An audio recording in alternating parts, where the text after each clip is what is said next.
जा पहले दादी के खाना खियावो लो, ठीक बा? तब हम खाई। दादी मेरा ना खाई हन, खिसियाइल बारी।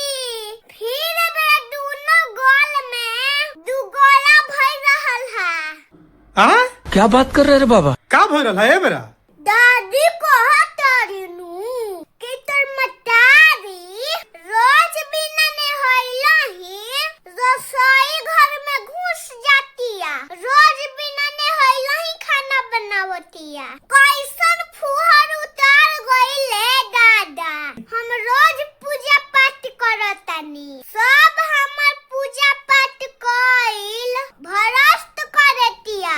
पहले एक छिपा हुरतिया, तब नहातिया। अच्छा, ये सब क्या देखना पड़ रहा है? ओकरा बाद का भइला रे?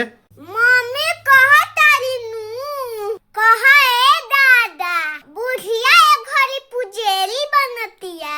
कहतिया कि हम बिना नहइला ही खाना बनावतानी। ठंडवा के दिनवा में बुढ़िया दिन भर रजाई में घुसियाल रहत रहिया, एको दिन ना नहात रहिया, कहियो पूजा ना करत रहिया।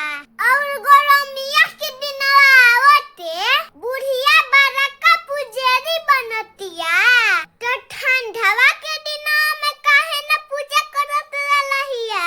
बुढ़िया बहुत नौटंकी जानतिया ए दादा। ई रोज कोनो ना कोनो नया बहाना लेके और झगड़ा करत तारी सब। अच्छा, एकनी के समझा के हम थाक गइल बानी। क्या बात कर रहे रे बाबा? अब आदमी के बस के नहीं रह गुल मिस्टी एकनी के झगड़ा फरियावल।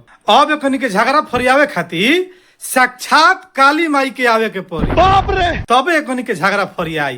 कालियो माई से कनी के झगड़ा ना फरियाई।